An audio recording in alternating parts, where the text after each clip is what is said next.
Okay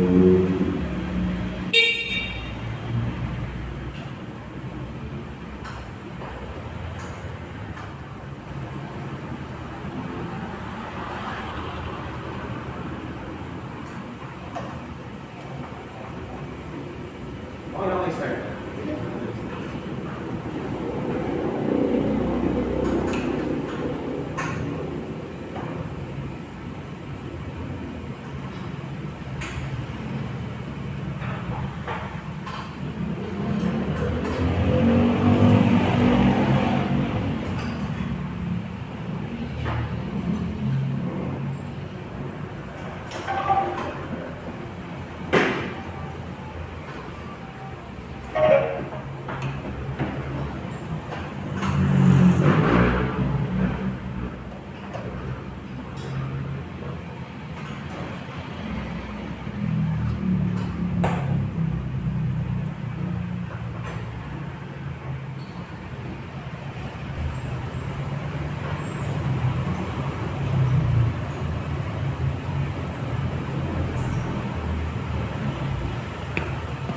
Mapagpalang araw sa lahat. Guys, ang re-review po natin, ito po yung Yadeya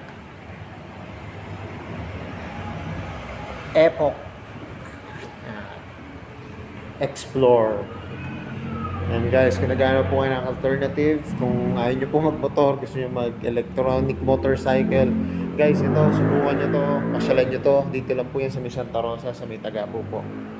Simulan po natin itong review.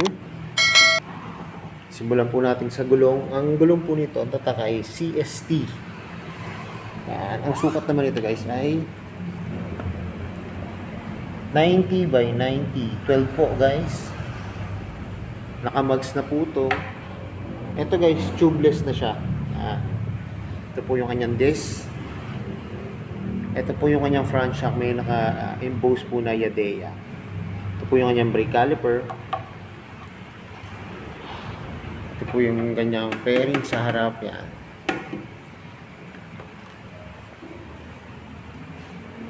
Saka guys, ito po mapapansin nyo agad. Itong kanyang mukha, LED na po yung kanyang mga ilaw guys. Saka yung kanyang headlight po, parang pang eagle eye. Okay. Yung kanyang signal light po, LED na rin yan. May naka ano po dito, decals po dito na Explorer. At ito po yung logo ng Yadeya. Ito guys, decals din po ito. Sa likod naman po, ang sukat po ay 90 by 80, 12. Yan. Pero guys, ito, hindi na siya mags. Iba yung yun. Parang buo siya. Ito po yung kanyang rear shock. Yan guys, dalawa po yan. Kagandahan naman ito guys, yung sa likod niya, disc brake din. Ito po yung kanyang taillight guys. LED na po yan, pati yung magkabila niya signal light. Guys, ito mayroon po siyang nakalagay na signal light. Ito wala po. Kasi ito po yung sample. Pero meron din po nakalagay na signal light dyan. Mamaya po makikita niyo po yung pag inan po natin yung unit. May ilaw po dito. Yan. Para kita pa yung ating plaka pag pinalakaan niyo po yung electronic bike. Saka dito pa magkabila po na reflector.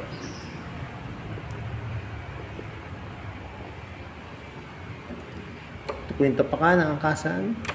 Side stand po. Guys, pag sinide stand nyo po ito, automatic po mamamatay yung unit. Ito po yung kanyang footboard dyan. Malaki guys. Spacious po. Ang paa ko po ay 8.5. Pero laki po ng galawan. May packet po siya rito. Saka guys, malalim po yung packet niya. Kasya po dito bottled water, cellphone wallet, saka mga coins. Hook, meron po dito. Saka guys, ano siya, remote po siya na may smart key. Yan. Bubuksan po natin yung unit para makita nyo guys. Yan. May charge po yung itong, may charge na po yung battery nito. Yan. Oh, ito yung ganda ng ano nito, screen po, yung gauge panel niya. Oh. Ito guys yung kanyang manubela. Tsaka ito po yung kanyang lagay ng brake fluid. Kasi harap at likod po yan, disc brake na po yan guys. Brake lever, yan, malambot. Ito po yung mga makikita nyo, high and low. signal, busina. Pakinggan natin yung busina guys. Ayan, lakas. Meron siyang hazard. Ayan. Tapos ito po yung kanyang park light. Ayan, pwede nyo off muna yung ilaw, pwede nyo ilawan o kaya yung naka headlight na po kayo. Pakita ko po sa inyo yung kanyang park light. Yan guys, pag park light po, ito lang po yung may ilaw. So ayan. Sa likod po, ayan, yung tail light. Pag ino nyo na po yung headlight, yan guys, magagamit nyo na to. Ito yung parang eagle eye. Ayan, sa likod po. Pakita ko po yung signal. Ito po yung guys, yung kanyang signal light. Naganda po, natulog siya. Kaya talagang makakall attention po yung mga kasabay nyo sa pagdadrive po. Ayan.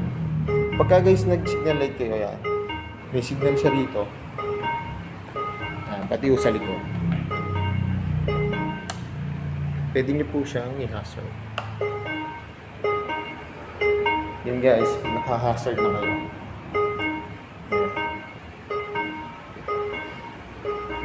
Yun guys, wala lang po dito yung yung signal light niya. Pero ganyan din po yan, pares sabay-sabay na pong ilaw yan. Saka ang ganda nito guys, yan nga po natulog siya. Off na natin. Yan guys, in-off ko na po yung headlight, pati yung hazard.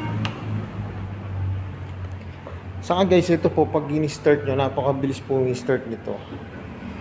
Press down nyo lang po, ayan, pindutin nyo lang yan. Press down nyo lang po yung brake lever, tapos ito. Ayan, on na po yan. Ayan o. Ang bilis o. Parang hindi nyo maririnig na Pero ang tuloy nito guys o. Ayan o. Ayan. Umaabot siya guys ng 60 to 70. Depende po Depende po kung yung sa magdadrive po. Pero yun po, ang bilis po talaga nito guys. Saka ang charging time po nito, 8 hours. At umaabot po siya ng 100 to 120 kilometers po. Yan, off lang natin. Saka ito guys, pakita ko nga pala sa inyo yung upuan. Napakaganda guys ng upuan nito. Customized na siya. Sa kulay dark brown. Meron po dito ang etiketa ng Yadeya. Saka kung may backrate kay guys, may sandala na siya. Sa kanyang grab bar. Sa U-Box naman ito guys, yan napaka-spacious po. Ang laki. Kasya po dito ang full face na helmet. Yan. May hook din po dito para sabitan niyo ng helmet. Saka guys, pakita ko na rin sa inyo, meron ditong binibenta dito po sa may Yadeya. May binibenta rin po dito ng mga helmet. Yan guys, B-Bay. Yan. Full face, half face. Ito naman pong half face. Ang tatak naman ito. Ito nakita ko yung Panda. Yan. Pero ito guys, maganda rin to. Ganda rin itong helmet na lang to. Yan. Around 6 to 7,000 po to guys. Yan. Hindi po siya free pag bumili po kayo ng ng Yadeya na e-bike. Na electronic motorcycle po Yan. So yun guys, ito yung ganda rin po ng material nito lang. Sa upuan, plastic po na black.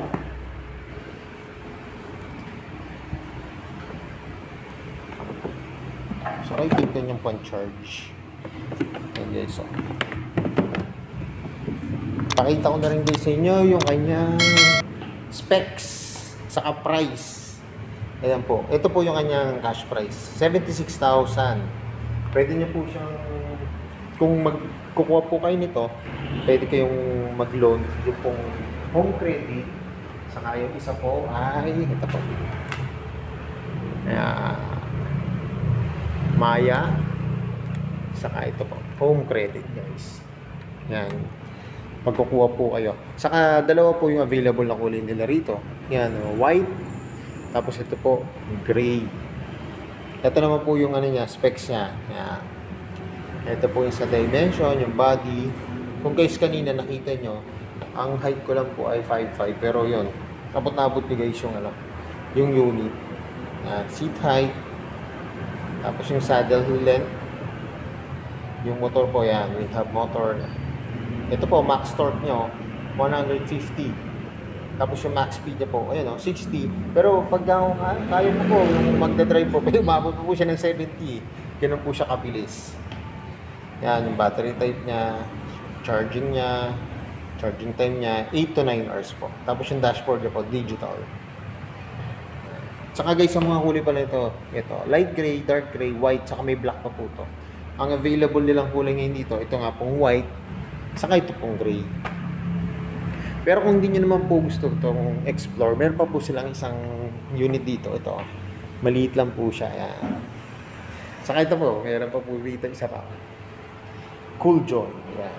Ang presyo naman po niyang Cool Joy ay 36,500. So yun guys, kung naghahanap po kayo ng electronic motorcycle, yan, pasyalan nyo lang po dito sa May Yadea, dito po sa May Barangay Tagapo, Santa Rosa, Laguna. Kasi guys, mas maganda to pag makikita nyo pa ng actual unit para mas lalo nyo po siya ma-appreciate. Yan. Lalo na guys, yung mga gustong bumili ngayon ng electronic motorcycle, yan, pwede po to. Maalala nyo, may video to, talagang itinakbo po sa sa baha. Hindi po siya tumirik guys. Kasi waterproof po to yung sa kanyang dito. Hindi po napapasok yung niya. Yung sa battery niya po. Yan. So yun guys, pasyalan nyo na. Maganda to pag makikita nyo na actual. So yun guys, hanggang dito na lang. Kung bago lang po kayo sa aking YouTube channel, pa-subscribe naman po at pahit ng notification bell para updated po kayo sa aking mga videos. At salamat po dito sa May Yadea po. Dito po sa May Barangay Tagapo, Santa Rosa, Laguna. At nare-review ko po yung mga electronic pa dito. Guys. Saka guys, meron po pala dito yung 3-wheel. Saka yun pa, basta pang scooter. More sa gusto nga mag-alala, lagi po sinasabi, ingat po palagi, ride safe always and God bless po. Palagi share na rin po ng aking mga videos at lagi natin tatandaan, mahal tayo ng Diyos. Award!